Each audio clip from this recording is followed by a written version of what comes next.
with what is considered our favorite of the Sports Concussion Facts, Fallacies, and New Frontiers seminar.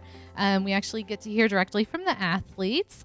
They're going to tell their experience with concussions, what happened, what they had to deal with afterwards, signs and symptoms, if there are any short or long-term issues that they've had. And they may have had one, maybe they have had multiple concussions, but they'll talk about them differently.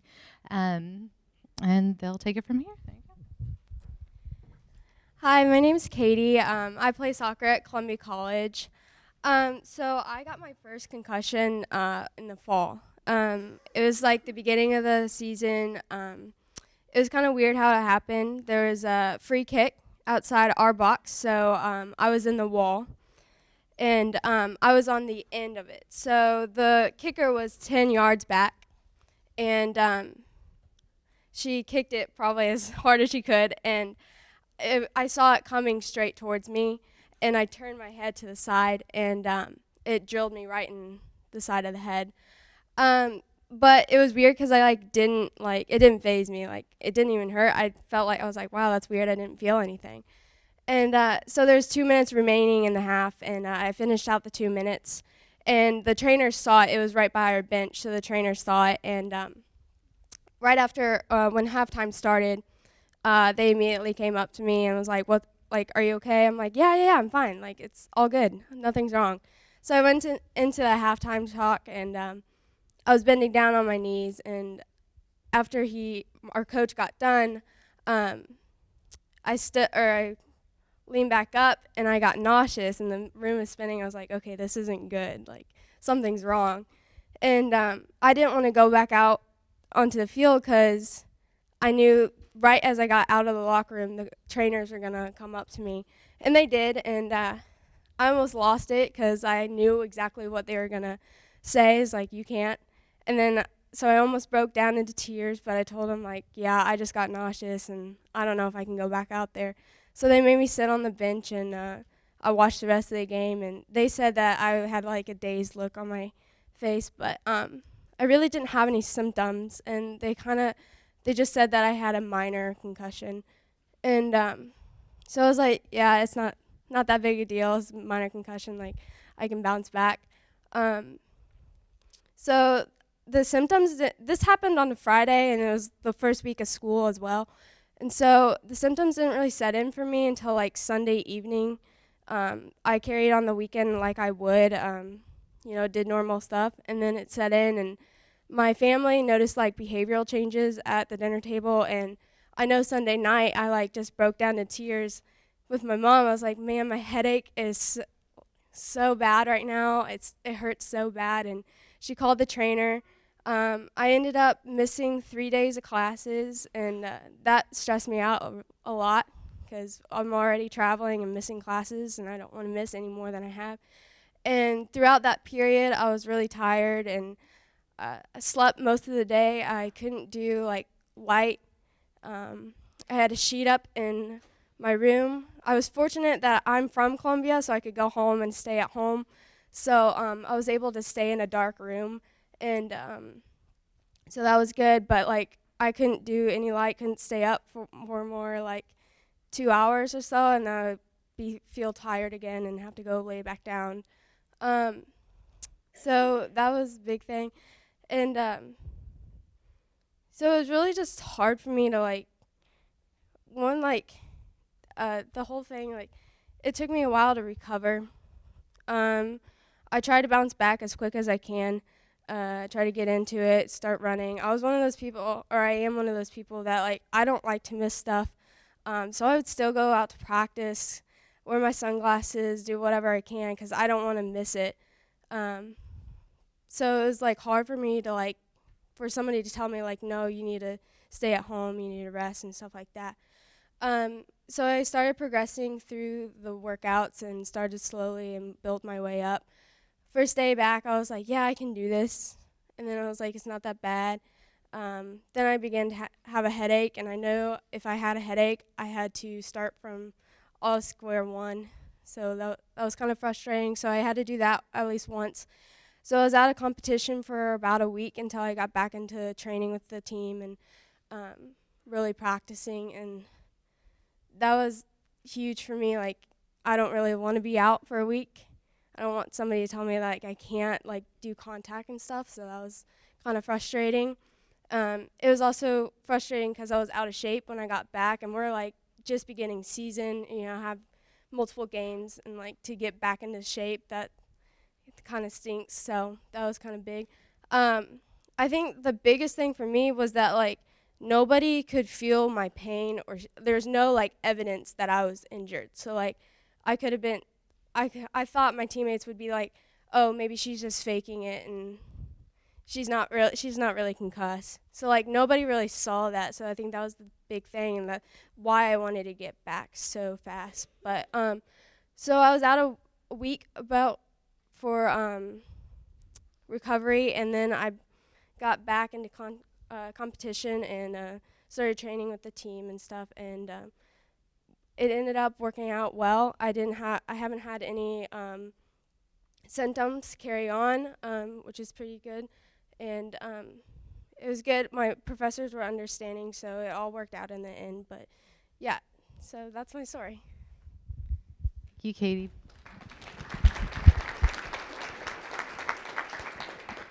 Thank you for sharing your story. And we are going to have Lindsey tell us her story, and we're going to show a brief clip of her her most recent concussion for you all to see. Looking at another three, that off the side. Oh. That was a really hard collision, and Cunningham's head snapped back on the floor. Wow, Krista Donald battling for the rebound with Lindsey Cunningham. And that was really, really a hard shot. Both players, totally clean play, just battling for the basketball. Oh.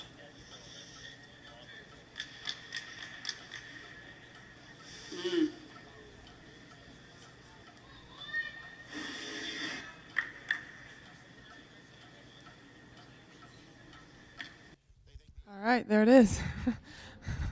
My name's Lindsey Cunningham. I play basketball here at the University of Missouri. Also a hometown kid, went to Rockbridge High School. That is my most recent one, but I've been lucky enough to have more than one. I played soccer all growing up and through high school, and I'm 6 foot tall, and most soccer players are not 6 foot tall. So it was very common for me to go up for a ball, and I get the ball, and the player I'm going up against gets me in the mouth or gets me in the side of the head. So my first one was my sophomore year, so March of 2010, and go up for a header. The girl next to me goes up for the ball as well, right in the temple, knocks me out. I'm out cold for not long, but a few seconds until some of my coaches and teammates made it over to me.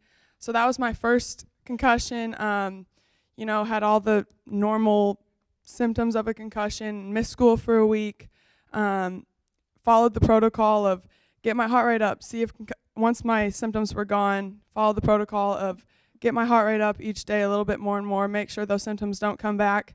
And then I end up returning to competition after 2 weeks. Finished, we made it through postseason, finished all of that with no problems. A year later, same exact thing. This time she gets me right in the face, knocks out my tooth. That one wasn't necessarily considered a full concussion. A few symptoms, but it wasn't lasting. It didn't last the 2 weeks like the last one did. So then decided not to play soccer my senior year. Had tried to avoid a few injuries before coming over here to Mizzou to play basketball, and then had a few hard hits. My mentality. I'm pretty aggressive. I willing to sacrifice my body for the game type thing. As most athletes are, and so not a lot, 2 or 3 instances where me and another girl just going full on and run into each other. And in those instances, given my past, we just kind of took it really slow. I would sit out a day, make sure no symptoms got worse or new symptoms arose. And then over at Mizzou, our protocol again was once my symptoms were completely gone, take it day by day and progress with increasing your heart rate. First, it might just be on the bike. And then once, my symptoms didn't worsen, maybe the next day I get to jog and then get into practice, but not full contact, and then just progress from there until you're back into full play. So a couple of those hits, nothing major, sat out when I needed to. And then SEC tournament last year, took a pretty big hit, by far my worst one ever, as you can probably tell. And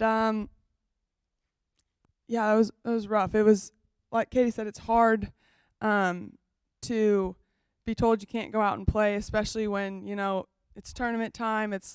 These games are huge for postseason play.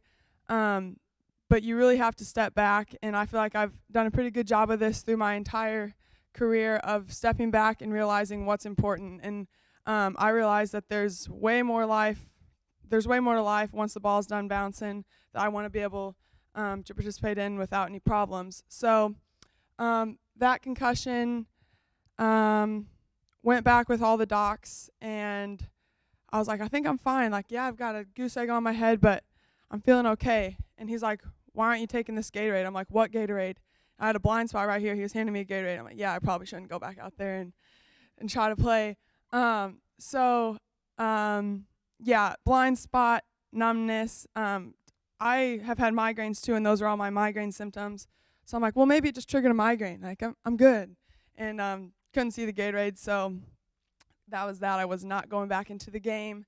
But I was feeling better. Obviously had a headache, but I made my way back out to the court to try to watch my team finish the game. Did that with a headache, but nothing major. About an hour after my concussion happened, we got back on the bus, and all of these symptoms came back, and the worst I'd ever had them. Pounding headache, had blind spots. My whole body was numb. I couldn't function. I was nauseated. It was bad. So my trainer made her way onto the bus with my uncle, and they carried me off. Ended up going to the hospital, got a CT scan, came back negative, which is good. And again, had to go through the process of just being patient and being smart about what was happening.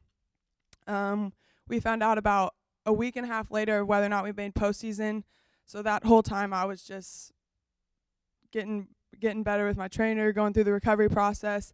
So I sat out about 12 days, and then when we found out we made postseason play, all my symptoms were gone. Practiced 2 days before our first game, and then went on a pretty good postseason tournament run. So I've been lucky. I haven't had the long term, or I guess it'd technically be short term because it's only been a year, but I haven't had major symptoms that have impacted or made my life harder yet. I've been lucky in that regard. But like I said, it's hard to be told you can't play, but you also just have to be really smart about it and trust the people around you, and trust that there's way more to life than we're done playing ball. And that was something that got me through the process. I just knew that it wasn't worth injuring myself or damaging myself more to be able to go out and play 5 more minutes of a game. I knew that there was more to my life than risking it right then and there. So that's my story.